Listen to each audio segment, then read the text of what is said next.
Sí, perdón, ahí arrancó a grabar.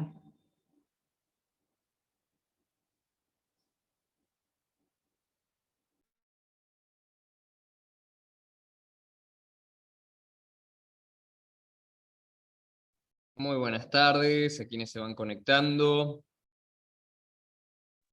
Buenas tardes. Buenas tardes, estamos en proceso de incorporación de Buenas todos los que tardes. están. Buenas tardes. ¿Qué tal?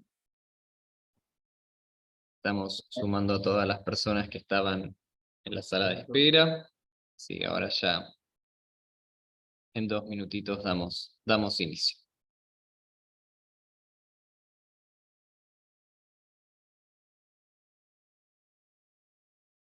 Terminan de ingresar quienes están en la sala.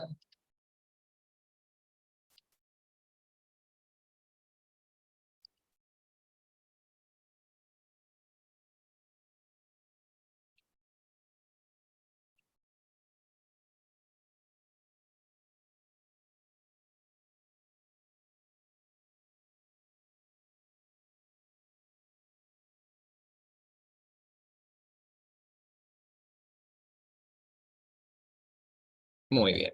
Bueno, ya quedan unas pocas personas mientras se siguen acumulando más, pero creo que estamos para iniciar.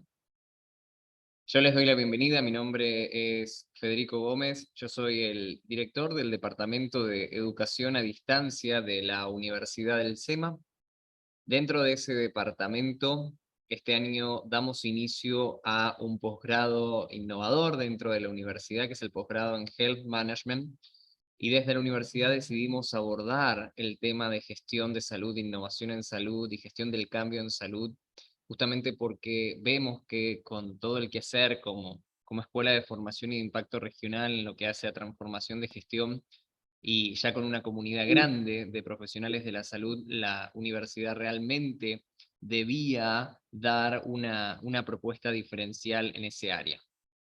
Cuando nosotros comenzamos a pensar en este programa, y hoy ustedes lo verán dentro de lo que hace la unidad de educación a distancia, quienes aún no lo conocieron, van a encontrar que pensamos en el 360 de lo que sería la gestión, la transformación, el cambio, la digitalización, el aprovechamiento de data para la toma de decisión.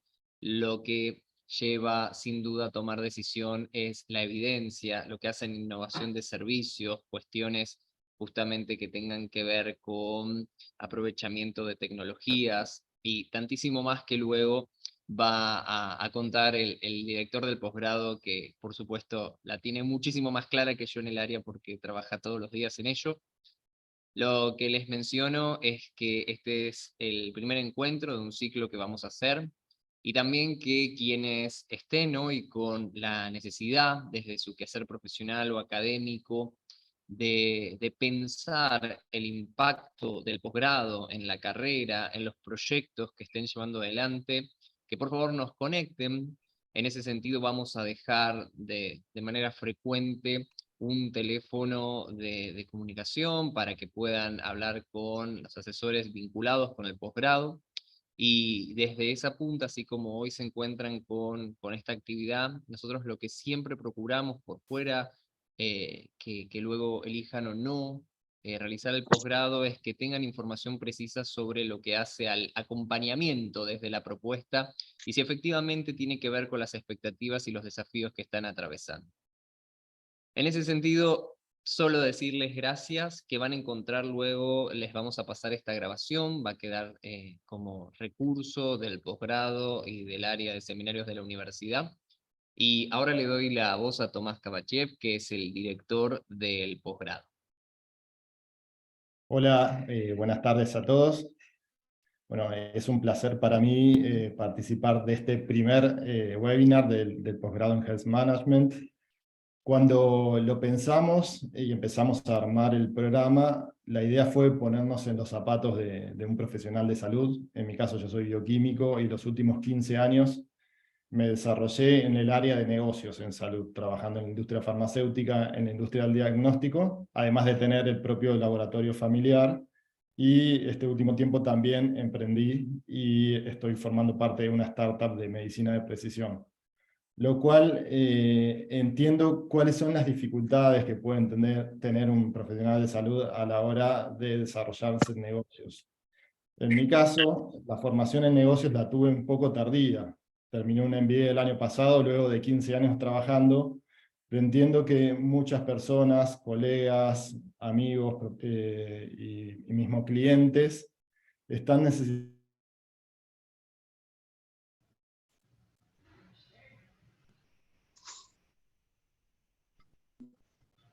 Es un placer anunciar a Diego Branca, quien es docente del módulo de transformación digital, y me gustaría que él haga una disertación que seguramente van a disfrutar y no le quiero sacar mucho tiempo.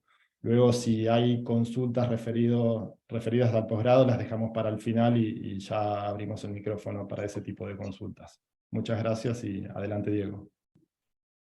Bueno, muchísimas gracias, Tommy. Bueno, la verdad que un placer estar acá virtualmente con todos ustedes. Como decía Tommy, soy el docente en este posgrado, digamos, del área de transformación digital, de ese vector. Trabajo en la industria de farma hace unos cuantos años. De formación, digamos, soy licenciado en informática, y hoy estoy liderando un equipo que se dedica específicamente a soluciones de salud digital, analítica, ¿sí? Y experiencia, customer experience. Así que son temas bastante conectados, y la idea de esta charla es, bueno, contar un poco por qué, ¿sí? Hoy estamos hablando de datos como motor de la transformación digital en salud. Así que voy a compartir la pantalla. Yo estoy en un evento, ¿sí? Así que estoy con una conexión de internet que es buena, pero nada más durante la charla, si se llegara a ir la conexión, me pueden escribir, ¿sí? O incluso si tienen preguntas durante la charla, la idea sería que sea lo más, que podamos interactuar la mayor cantidad del tiempo posible, ¿sí?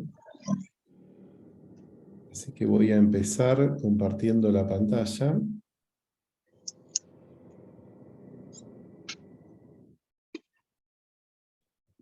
Bueno, solamente necesito saber si la están viendo. ¿Se ve bien? Perfecto, Sí, sí, Diego. perfecto. Fantástico. Buenísimo.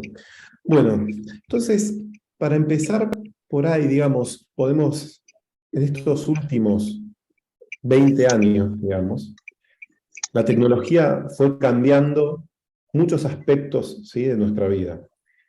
Cambió la forma en que jugamos, ¿sí? Cambió la forma en que almacenamos información, la forma en que leemos, ¿sí? Digamos, se tornó más habitual esto de los ebooks, incluso, digamos, cambió la forma en la que podemos conocer personas. Pero es así que las experiencias más simples, ¿sí?, fueron transformándose, fueron cambiando. Antes estábamos acostumbrados, si queríamos movernos de un lado al otro, parar un taxi. Ahora, en general, la verdad que muy poca gente para un taxi de la calle. Lo más probable, ¿sí?, es que usemos alguna aplicación. Y obviamente que cuando se genera la introducción de estas aplicaciones, en el entorno que sea, y acá estamos hablando del entorno del transporte urbano, ¿sí?, genera, y esto lo hemos vivido, muchas resistencias. Sin embargo, estas tecnologías que se fueron introduciendo no son la frontera, son solamente un camino hacia una frontera que no sabemos dónde está, no sabemos cuál es. Y si pensamos que la introducción de Uber, por ejemplo, en este caso, genera una disrupción, lo que se viene, ¿sí?, es más disruptivo aún. Creo que están de acuerdo que estamos viviendo un momento que genera disrupción en masa, ¿sí? Eso lo ven, o sea, estamos todos de acuerdo, ¿no? Pueden desmutearse y decir sí, no, estoy de acuerdo, no. ¿Asumo? Estoy de acuerdo. Totalmente de Perfecto. acuerdo. Buenísimo. Esto lo podemos ver de esta forma, ¿no? Digamos, hay ciertas evoluciones industriales, ¿sí? Hoy ya se está hablando de la quinta revolución industrial, ¿sí? Vamos a parar en la cuarta, que está más establecida. Y en todos los mercados y en todas las industrias pudimos ver este progreso, ¿sí? En la banca, en el retail, pero en medicina particularmente, en salud, ¿sí? Venimos un poquito corriendo la pelota de atrás. Entonces, ¿por qué es importante hablar de datos en salud ahora? Para resumir, por ahí 3 factores que podrían, digamos, ampliarse, y por ahí los vamos a cubrir durante el posgrado en las distintas materias que están articuladas. Primero, uno, digamos, estamos viviendo más, o sea, la expectativa de vida aumentó radicalmente. El segundo factor, ¿sí?, es que hay un incremento, ¿sí?, de la incidencia de las enfermedades crónicas no transmisibles. Vivimos más tiempo, nos enfermamos más, las enfermedades que antes por ahí eran terminales, por los avances, digamos, de la biotecnología y demás, se convierten en enfermedades crónicas algunas. Y el tercer factor, por qué es importante hoy estar hablando de datos y de transformación digital, es que el sistema de salud no está preparado para soportar lo que se viene. Y este es un ejemplo de una charla TED que dio Bill Gates, año 2015, cuando él decía que en los próximos años íbamos a tener una pandemia, ¿sí?, y que los sistemas de salud no estaban preparados. 2015, 2019, 2020, pandemia. Y realmente tuvimos 4 o 5 años para prepararnos y, digamos, los sistemas de salud se fueron adaptando, pero al momento de la pandemia todos lo vivimos. O sea, no fue una situación, digamos, que se pudo llevar de una forma consistente a nivel mundial. Entonces hoy realmente estamos viviendo un momento exponencial. Y acá, digamos, no voy a entrar ahora en detalles, pero está bueno hacer una revisión de qué estamos hablando por momento exponencial, por tecnologías exponenciales y la diferencia que hay entre una tecnología que hoy vemos como exponencial con respecto a una tecnología que es lineal, que son las que habitualmente estamos más acostumbrados. Estas tecnologías exponenciales son aquellas que en principio no vemos, son invisibles hasta que nos explota en la mano. Y bueno, muy acelerado por la pandemia, todo esto que nos parecía que era futurista, ¿sí?, realmente ahora es una realidad. Ahora bien, es una realidad, todos usamos teleconsulta, todos usamos Zoom, todos usamos Zoom para trabajo, hicimos clases de gimnasia, pero de esto, ¿cuánto se adoptó en salud? O sea, ¿cuánto se adoptó realmente? ¿Cuánto queda impregnado en la cultura organizacional que esto es la nueva realidad? Y no tendemos a volver a lo que estábamos antes acostumbrados. Para mí, nosotros lo que estamos viviendo es la tormenta perfecta, es este momento exponencial que me referenciaba antes.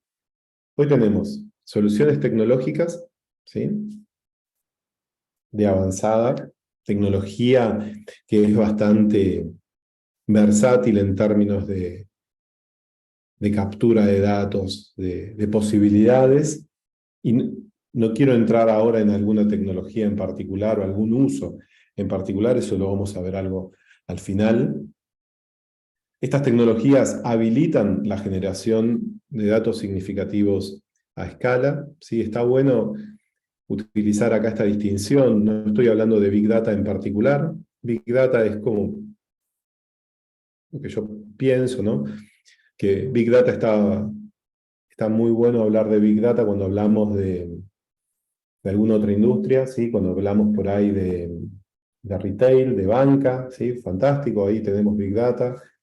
Cuando hablamos de salud, cuando hablamos de alguna enfermedad poco frecuente y demás, en realidad no tenemos Big Data, sino tenemos datos significativos de escala. ¿Sí? Esa es una pequeña ahí, distinción.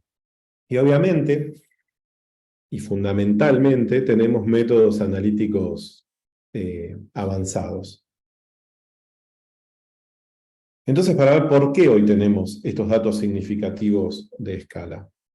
Este es el primer grupo que en el principio de los 90, es un grupo de la Universidad del MIT, que empezó a estudiar los dispositivos vestibles, los wearables, ¿no? ¿Alguien se imagina, digamos, portando hoy algunos de estos dispositivos? Esto, obviamente, desde el principio de los 90 hasta ahora fue evolucionando. Y hoy tenemos dispositivos que son mínimamente invasivos, que nos permiten monitorear cualquier factor, o casi cualquier factor que querramos estar monitoreando. Teléfonos inteligentes, ropa inteligente, parches inteligentes. Este parche permite detectar el progreso de una enfermedad gástrica, por ejemplo, ¿sí? Hasta tenemos la posibilidad de tener ropa interior inteligente. No les voy a preguntar quién tiene algo de esto, porque no es el foco de la conversación. Pero hasta incluso, ¿sí? Tenemos, esto lo saqué de National Geographic en España, así que está puesto perfectamente en español, que no es nuestro. O sea, este es el inodoro inteligente. Imagínense, digamos, que la cantidad de indicadores que podemos tomar, ¿sí? De cuando uno utiliza el inodoro, ¿sí? Y de ahí poder detectar enfermedades como algunos tipos de cáncer, ¿sí? O por ahí predisposiciones para ciertas afecciones, ¿no? Obvio, esto requiere que uno, antes de utilizar el inodoro, se registre, ¿sí? Entonces tiene que estar planeado, implica unos cambios en nuestra diaria, y esperemos que no tenga Windows. Si no te imaginas lo querés usar, pantalla azul, reinicio, bueno, tenemos algunos temitas, pero digamos la tecnología está avanzando bastante. Y esto es lo que me refería yo, que esta tecnología está generando esta explosión de datos, estos datos significativos de escala. Tal es así que los datos en el sector salud están creciendo a una tasa mayor del 48% anual. Lo cual es fantástico porque nunca tuvimos tantos datos de salud digitalizados. Siempre teníamos datos de salud en historias clínicas electrónicas, ¿sí? En historias clínicas en papel, y empezar a hacer analítica de esos datos en papel requerían una conversión, ¿sí? Una conversión de un formato analógico a un formato digital, lo que implicaba que teníamos que tener gente que haga esa traducción, ¿sí? Ese cambio de medio, y en general para esos cambios de medio teníamos que utilizar médicos en formación, una tarea sumamente desmotivante para esos médicos, e incluso el valor que aportaban era menor. Hoy, con estas tecnologías, en el punto donde el dato se genera. Y entonces esto lo que empieza a habilitarnos es estos datos, ¿sí? Este volumen de datos, que podemos empezar a generar analítica y empezar a generar insights. Hasta acá, ¿voy bien? ¿Alguien tiene alguna pregunta, algún comentario? No, vamos bien, vamos bien.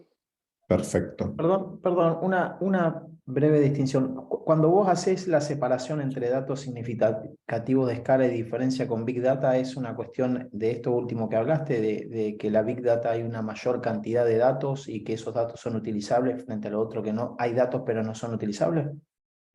Lo que me refiero ahí es que, por ejemplo, cuando vos estás hablando de un universo, te posicionás en una enfermedad poco frecuente, ¿sí? Por ahí tu volumen de datos es muchísimo menor, ¿sí? Comparado con ahí particularmente hablo de volumen. Si es una enfermedad poco frecuente que tiene una incidencia por ahí de 20 pacientes a nivel de un país, es poco. Pero si vos podés digitalizar esos datos, ¿sí? Podés empezar a hacer cierta analítica, porque esa muestra es representativa para esa enfermedad poco frecuente. Cuando vos comparás con los datos que podés generar en retail o en banca, pensemos en un supermercado, ese volumen explota. Entonces, a nivel de volúmenes, es significativamente diferente. Gracias ahí por la pregunta, Ezequiel. Gracias.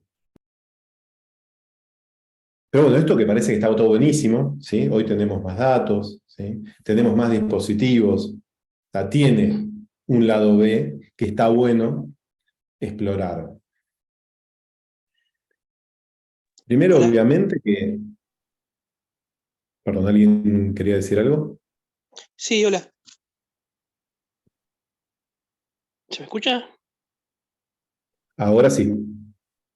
Sí, a mí me pregunta si hay alguna medición en relación a la fiabilidad de los productos que recopilan los datos. Está buenísima la pregunta. Eso entra dentro del foco de los medical devices, ¿sí? Y hay ciertas normas internacionales que hay que seguir. Es un buen tema. Muy buen tema. Digamos que hay ciertas normas a seguir y esas normas determinan los índices de fiabilidad y demás aceptables por estos dispositivos.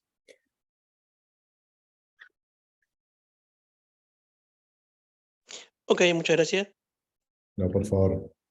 Pero ahí el tema es ir por el lado de los dispositivos médicos o medical devices.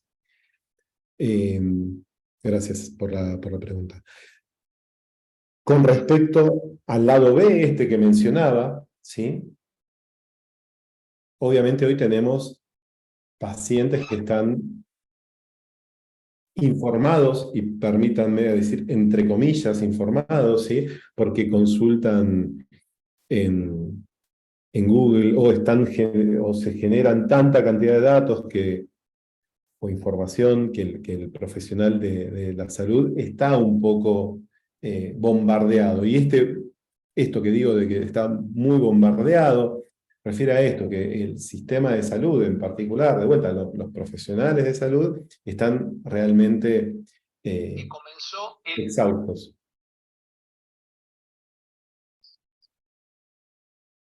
No sé si ahí alguien quiso decir algo o se volvió el micrófono abierto. Ok. Incluso, digamos, si hablamos de sistemas, ¿sí? Sistemas de información en salud en particular, lo que vivimos este último tiempo es esto, ¿no? Esta frase no es mía, es de este libro de O'Reilly, ¿no? Hacking Healthcare. Por décadas los médicos no sabían lo que querían y los desarrolladores le daban exactamente eso. O sea, y esto en el tiempo empezó a generar este desgaste de los sistemas de información. Y acá hay este chiste, ¿no? Este cartoon es bastante familiar para los que se dedican a sistemas, pero es que el usuario necesita esto que está acá en el primer cuadrante, ¿sí? Básicamente una escalera para subir al árbol, pasa por todo un proceso de requerimientos, toma de requerimientos, mejoras, y finalmente lo que se le entrega es esto, y lo que realmente necesitaba el usuario era esto otro. Entonces, estamos en un momento en donde esta brecha de tecnología, digamos, fue disminuyendo. Sin embargo, cuando pensamos de vuelta en datos, ¿sí? Lo que se ve es que con el tiempo, ¿sí? Los datos, empezamos a tener mayor cantidad de datos, como decía antes, se empieza a tener un poco más de información, Pero lo que se está viendo es que la brecha entre la información y el conocimiento se está ampliando, ¿sí? Y ni hablar de la utilidad clínica que tiene ese dato, ¿sí? A los datos hoy les está faltando el contexto. O sea, se toman como vienen y se intentan tomar decisiones, pero falta un marco conceptual que ayuden a que esos datos realmente sean útiles en la práctica clínica. Yo, como ejemplo personal, o sea, yo tengo un reloj inteligente, ¿sí? Hago ejercicio, pero cuando voy a la nutricionista me pregunta a mí cuántos días a la semana haces ejercicios. Y yo hago 8 días a la semana ejercicio, ¿sí? Y estoy 25 horas en el gimnasio. Cuando es mucho más fácil y tenés datos reales, no lo que yo acabo de decir, es tomar la información de un reloj inteligente.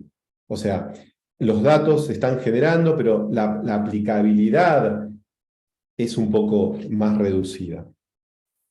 Para que tengan una idea también, y esto está más asociado con el desarrollo de moléculas, ¿sí? Solamente se utilizan el 4% de los datos disponibles para desarrollar una molécula. ¿Qué quiere decir esto? Que las moléculas,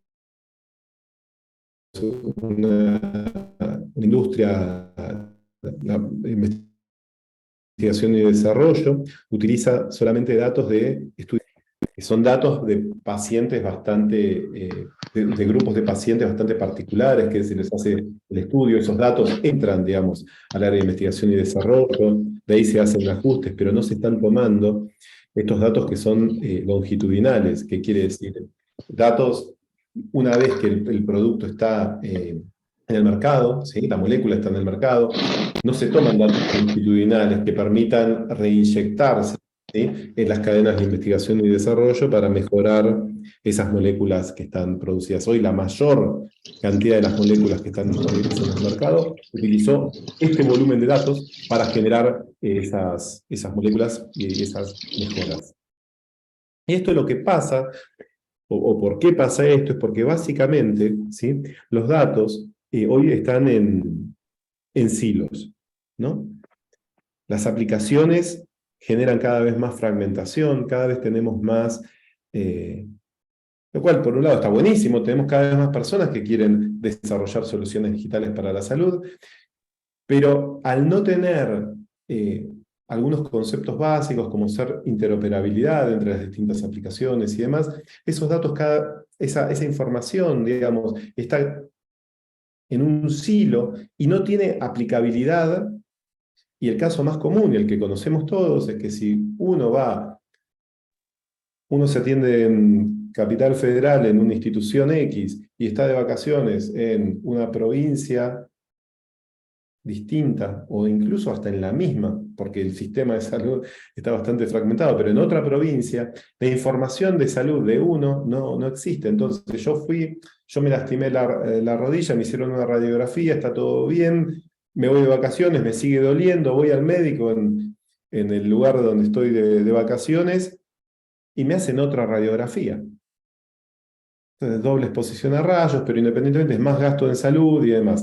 Y esto es porque el sistema de salud y las soluciones que estamos teniendo en salud no están interoperando, sino están conversando entre ellas. Y cuando hablamos de interoperabilidad, es un estándar bastante conocido, digamos, y que hace 20 años que existe, cualquier estándar de interoperabilidad, obviamente con mejoras, pero todos existieron, y lo que no existe es la adopción de ese estándar y la incorporación a las soluciones tecnológicas que tengamos. Sin embargo, digamos, la digitalización de datos en salud realmente es una oportunidad para transformar lo que es el cuidado de la salud. De vuelta, datos, tecnología y analítica, este diagrama, digamos, de Venn es la clave para mí, y la tecnología es un enabler, un facilitador primordial para esto. Y como ejemplo, digamos, de dónde vemos una oportunidad con esta digitalización y con el uso de tecnologías, es cómo se podría transformar la gestión, ¿sí?, de una enfermedad crónica no transmisible.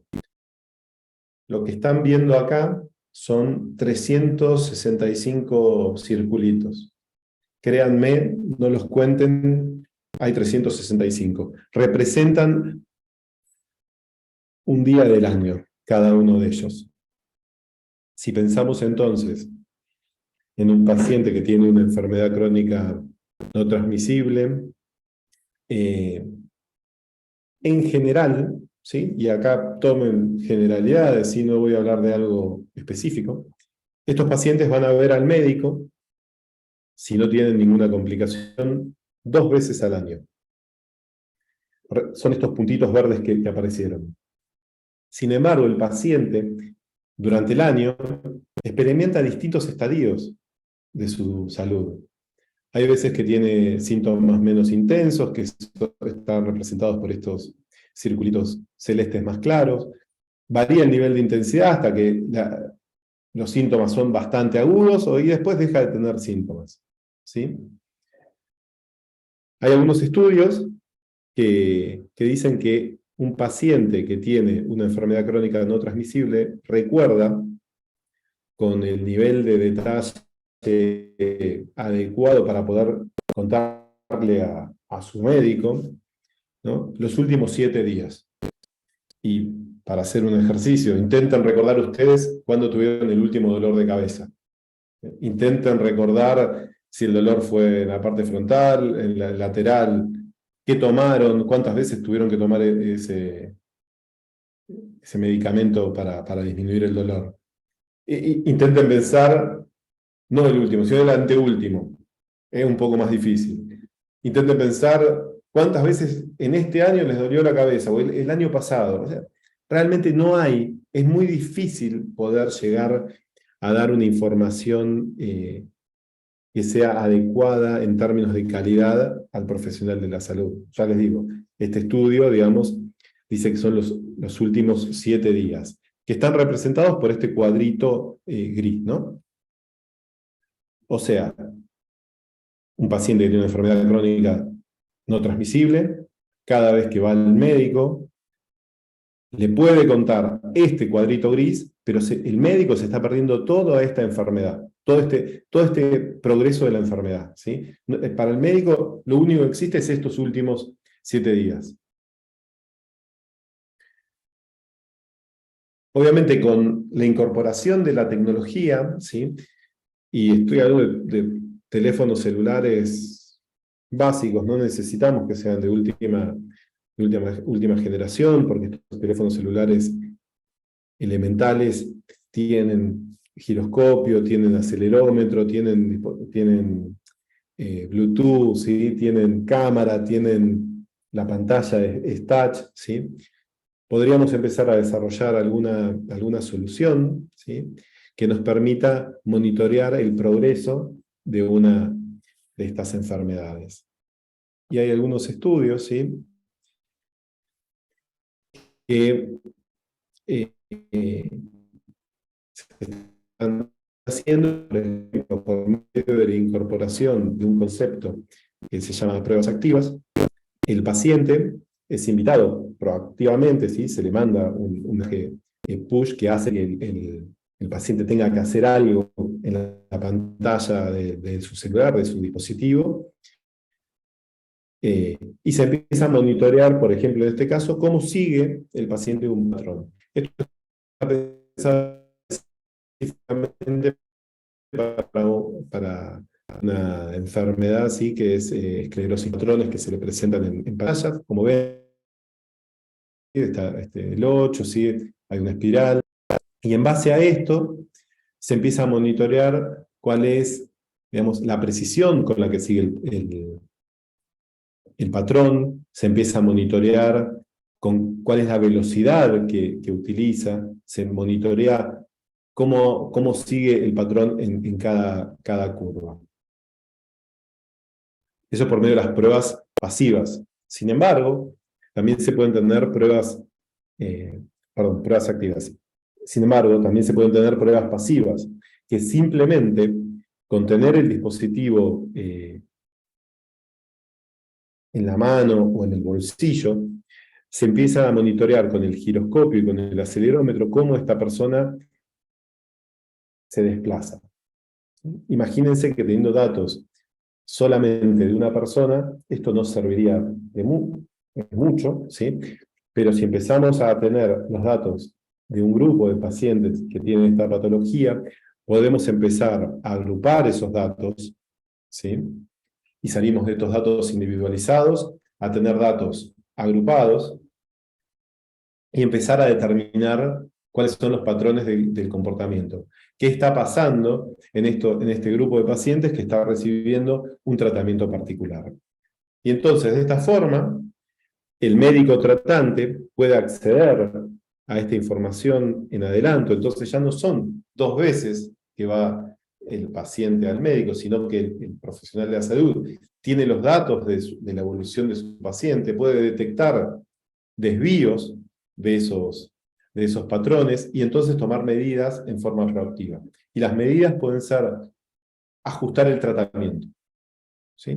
Puede ser, bueno, como viene el tratamiento, está yendo mal y necesitamos ajustar ese tratamiento. Por ahí requiere una visita adicional, el médico la puede invitar al paciente, mirá, necesito verte, lo ve de vuelta, lo evalúa físicamente, presencialmente, y en base a eso, entonces puede generar ajustes en el tratamiento si son requeridos o mantener el tratamiento que están dando.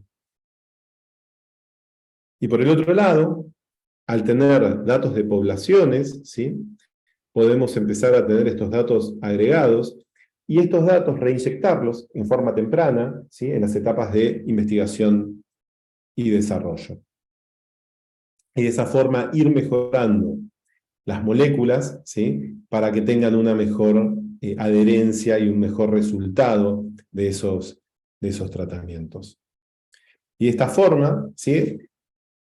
Con esta utilización de datos, con esta utilización de tecnología, se podría cambiar el paradigma del tratamiento, del cuidado de la salud, y pasar de un tratamiento reactivo, donde en general son mediante prueba y error, donde hay tratamientos por patología, así donde hay un tratamiento iterativo, a pasar a un tratamiento, digamos, predictivo, donde el tratamiento es más personalizado.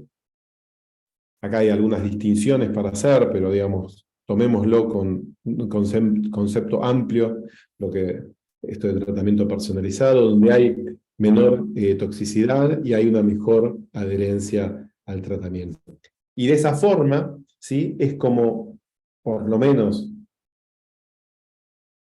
yo veo, digamos, que los datos y la tecnología pueden cambiar este paradigma del cuidado de la salud, y un poco es como vamos a encarar el módulo de transformación digital dentro del posgrado de Healthcare Management. Así que con eso quería agradecerles y dejo abierto si tienen alguna pregunta o comentario.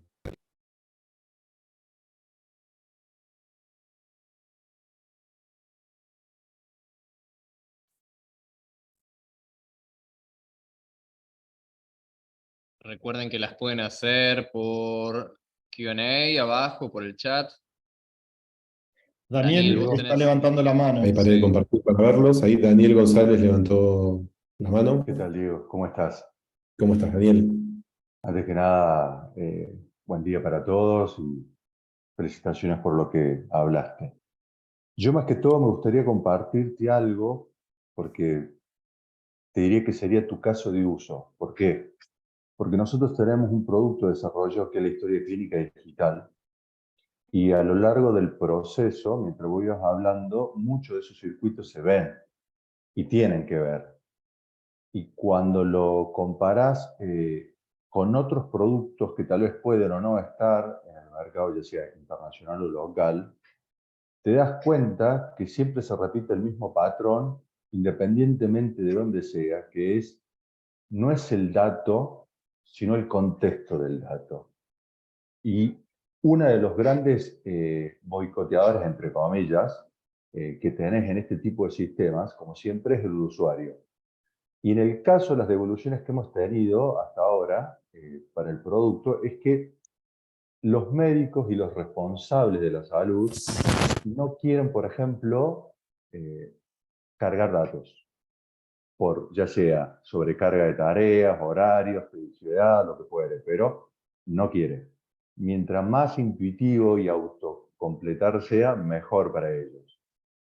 Entonces allí encontré que una de las propiedades que teníamos nosotros era el drag and drop, es decir, vos podés hacer tus precrisis, tus protocolos, como vos quieras, los armás a gusto y piacere, como para tener un dashboard más acorde a vos y que te quedes tranquilo. El tema es que casualmente el otro día, charlando con otro colega, y hoy casualmente, mirá, hace hora y media, 2, con uno de mis socios, estábamos hablando de que existe algo en Estados Unidos que es, o en Europa, la portabilidad. Y resulta ser que, claro, acá en Córdoba hay una situación particular que en el 2014 se generó una ley de historia clínica unificada.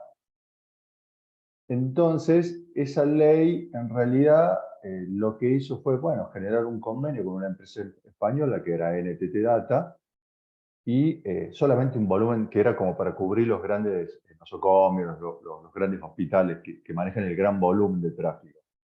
Pero claro, te quedaron afuera todos los dispensarios, las comunas del interior, etc.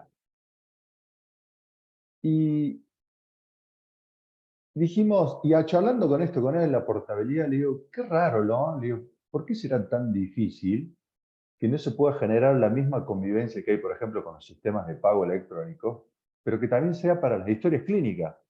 Ejemplo, como vos decís, que los datos no sean solamente míos, sino que mi aplicación, mi base de datos, se pueda conectar con la base de datos de X cliente o de X hospital que tenga otra aplicación o la suya propia, y que se genere esa ida y vuelta. Lo mismo, por ejemplo, ¿por qué no decir, che, regulemos los datos y que la misma provincia tenga su propio centro, que acapare eso, y que solo nosotros nos conectemos ahí y ya está?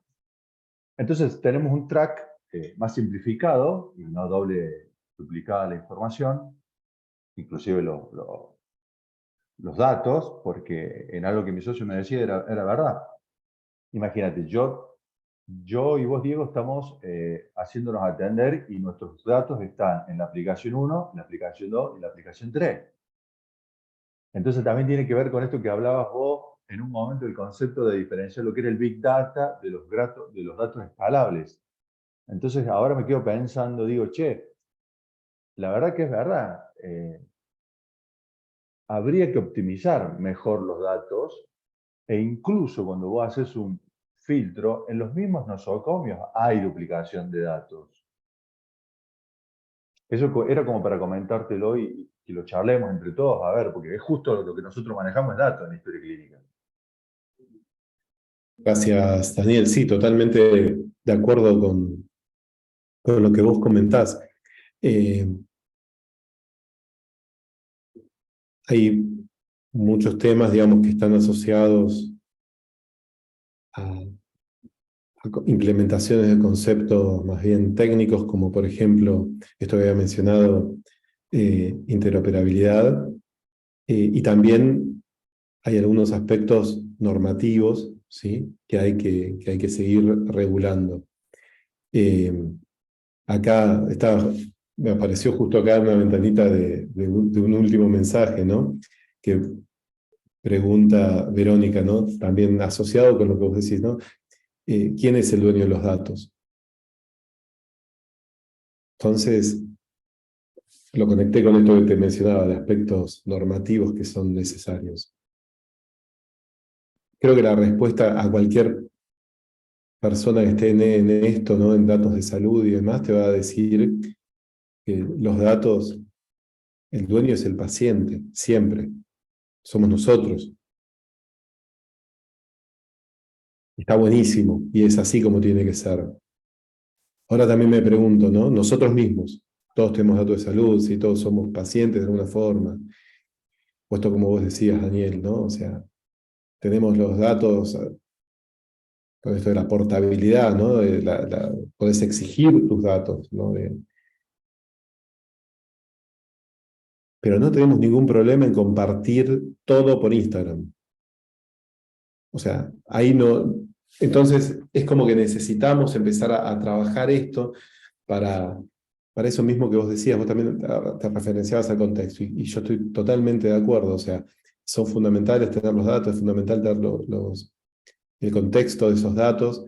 Y hay veces que por ahí es una apreciación más personal, ¿no? Son datos para un bien mayor, ¿no?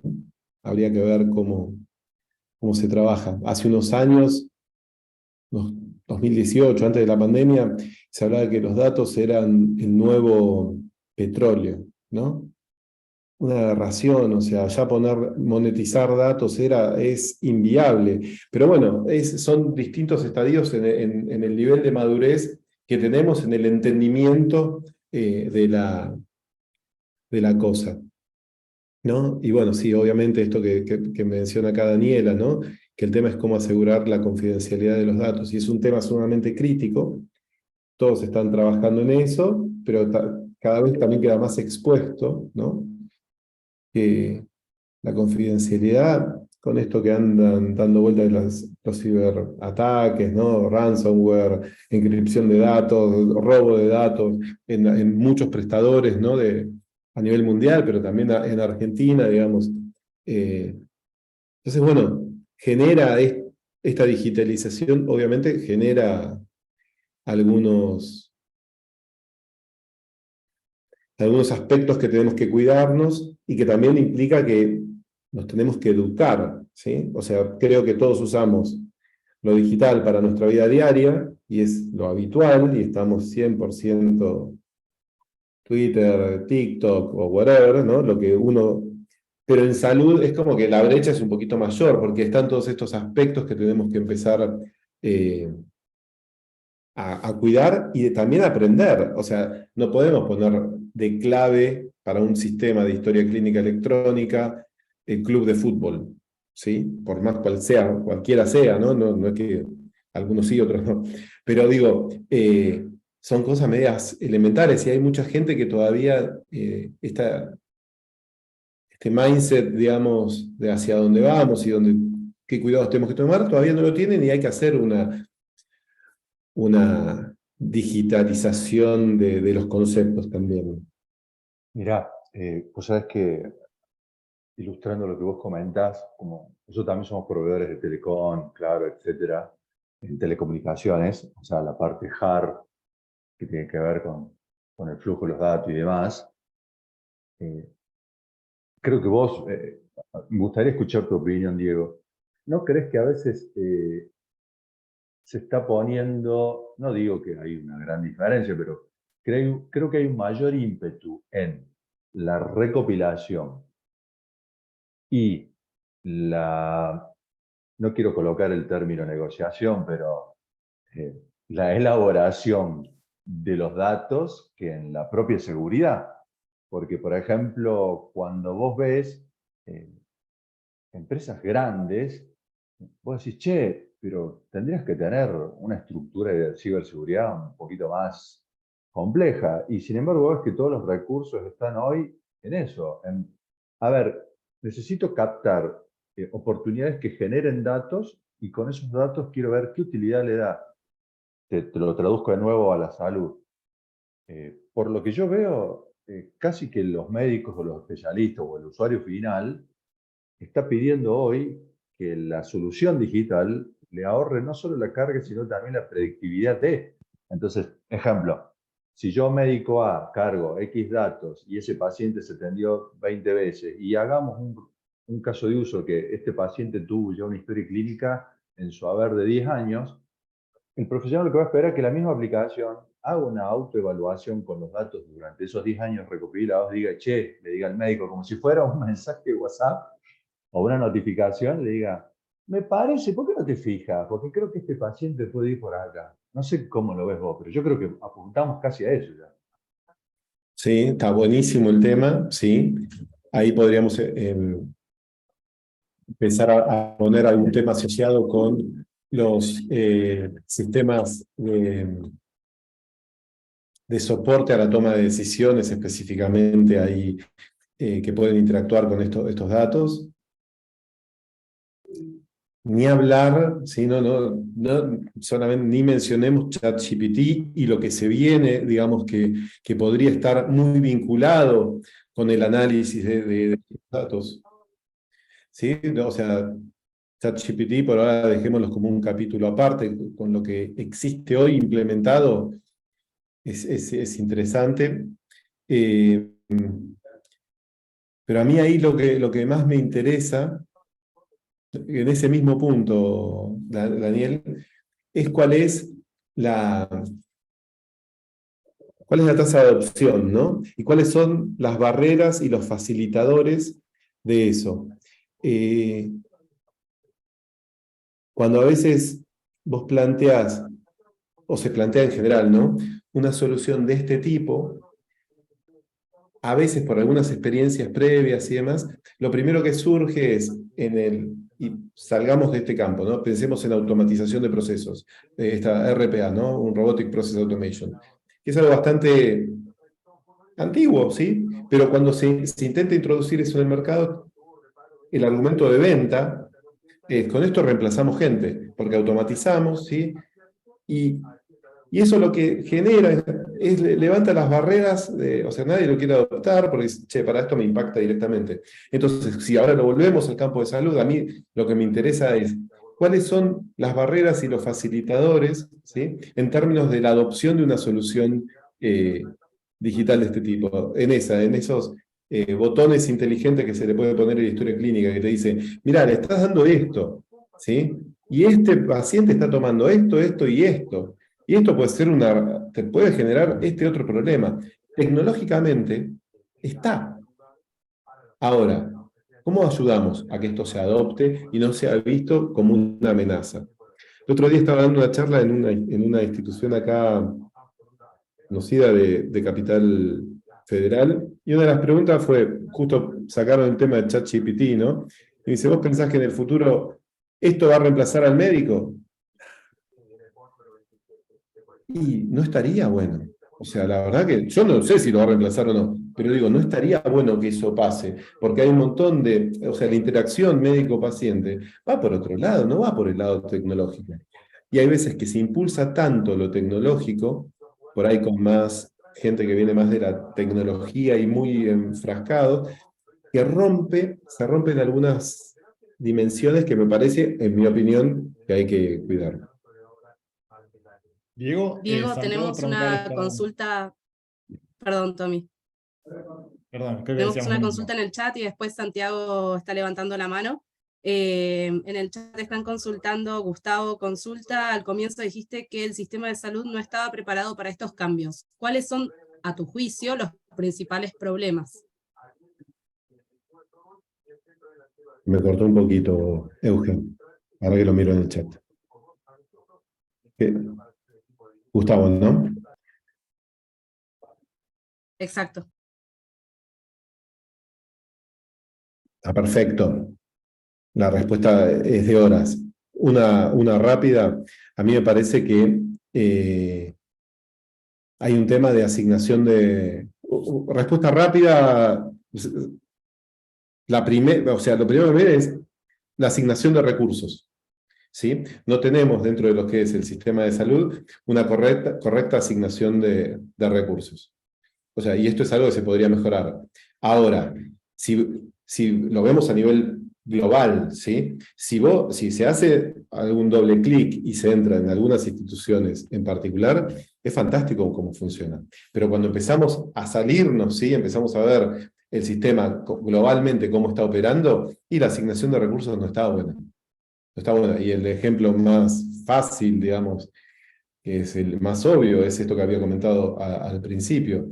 Si yo tengo un problema en la rodilla, ¿sí? Y me hago una placa acá, en Capital Federal, yo vivo en Capital Federal, y me voy de vacaciones a Misiones, y me sigue doliendo la rodilla, lo más probable es que me hagan otra placa.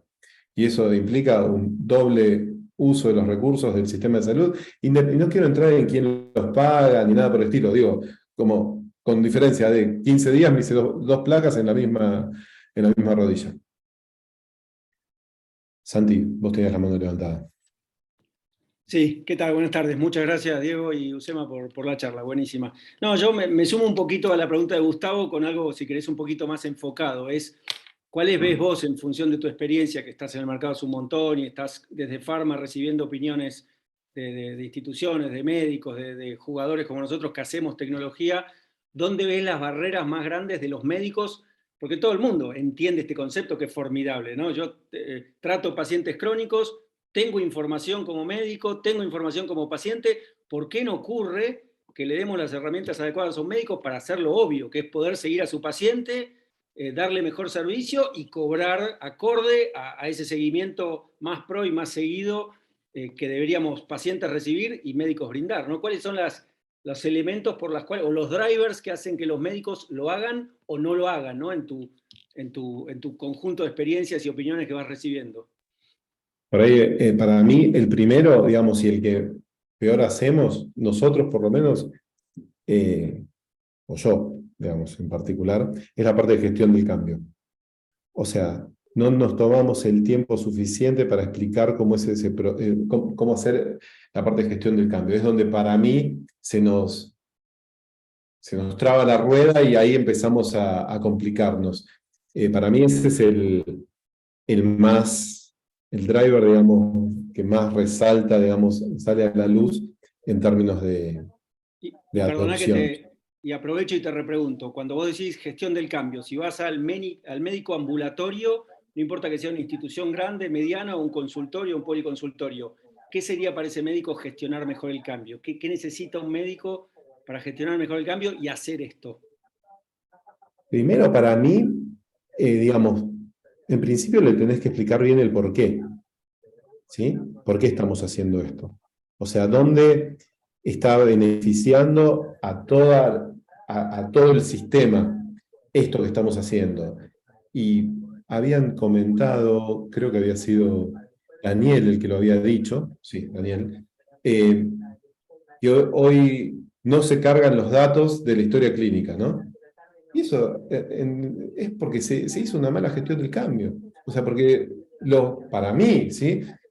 Los médicos ven como una tarea adicional que les ocupa su tiempo, lo cual es verdad, y no le ven valor a la carga de ese dato, porque estuvieron cargando datos un montón de tiempo, ¿sí? No importa cuánto es ese montón, pero mucho tiempo, y de esos datos no pasó nada. O sea, ellos no vieron el fruto de esa carga de datos. Entonces, empezar por el por qué, o sea, marcar hacia dónde queremos ir, ¿sí? Y acompañarlos en el proceso. O sea, habitualmente, le revoleamos tecnología, ¿sí? Es tecnología, pum, pum, pum, ahora es teleconsulta. No, pará, o sea, vamos a gestionar esto, está bueno gestionarlo, porque de esa forma, primero, lo que lográs es bajar las barreras, la adopción, y lo otro que tenés que hacer es escuchar también el feedback, que habitualmente no lo hacemos. Mira, desarrollé esta aplicación, es la mejor aplicación que hay en la Tierra, la tenés que usar. Pará, tengo que cargarlo de una forma que no me es funcional. Entonces, esa es la oportunidad. Perdón que tengo la mano levantada y no sé si hay otro médico en la sala. Yo sí soy médica, tengo más de 20 años de ejercicio de la profesión y trabajo en certificaciones de normas ISO en el sector salud. Este tema se viene manejando porque todo sistema de gestión de la calidad también gestiona la innovación tecnológica y lo venimos trabajando en empresas de primera línea, empresas muy pequeñas y de distintos sectores de la economía, llámese emergencias de urgencia, llámese cobertura en minas o en pozos petroleros, o llámese diagnóstico por imagen, laboratorio o simples consultorios médicos. Y lo primero que dijiste, Diego, que me pareció muy interesante, es esa disrupción que sigue a pesar de que la tecnología avanza, que es que el médico necesita herramientas tecnológicas y están los sectores de sistemas que por supuesto están involucrados en el sistema de gestión de la calidad como procesos de apoyo, pero esa comunicación es todavía bastante difícil. El médico necesita A y no sabe cómo pedir a sistemas ese A. A su vez, se lo pide, sistemas interpreta no siempre A, sino B. Entonces, lo que llega, a veces hay que reformarlo. Esto se hace por clúster, es decir, los clústeres que están certificados tienen una herramienta o una diferencia con respecto a la mayoría del sector salud que no está certificado en sistemas de gestión, por lo tanto no gestionan los cambios, no gestionan los sistemas, no gestionan nada. Y en este sector, la experiencia que yo tengo es que ahora con COVID, por ejemplo, que todos se vieron desbordados, empresas de primera línea se vieron desbordados en la atención sobre todo de las emergencias, urgencias, todo lo que son códigos rojos, verdes y amarillos, por la cantidad de llamados que tenían que atender, aparte de toda esa masa societaria, porque son empresas de primera línea y muy grandes. Eso llevó, en uno de los casos que a mí me pareció muy interesante, pero parte de la coordinación médica, a desarrollar un sistema. Ustedes saben que todas estas empresas, los médicos llevan un celular, y la tecnología ya, sobre todo en las empresas certificadas, la tecnología ya hace que la información, porque pedir que hagan una historia clínica escrita en los que todavía no tienen esto, es dificilísimo. Al médico le cuesta escribir. Coincido en este caso con Daniel. Cuando se desarrolló el sistema en el celular, la información llega just in time, o sea que el médico llega al domicilio, carga, y ya la base operativa tiene toda la parte de historia clínica o de ficha médica que tienen exigencia legal en estas empresas automáticamente. Ahí se desarrolló una aplicación en una de estas empresas que simplificaba la atención del COVID. Con la aplicación ya solo le indicaba al médico qué ver, a dónde ver y qué hacer. ¿Cuál paciente de eso quedaba en domicilio y cuál paciente de eso iba a internación? Funcionó muy bien esa aplicación, pero fue desarrollada a pedido de la coordinación médica.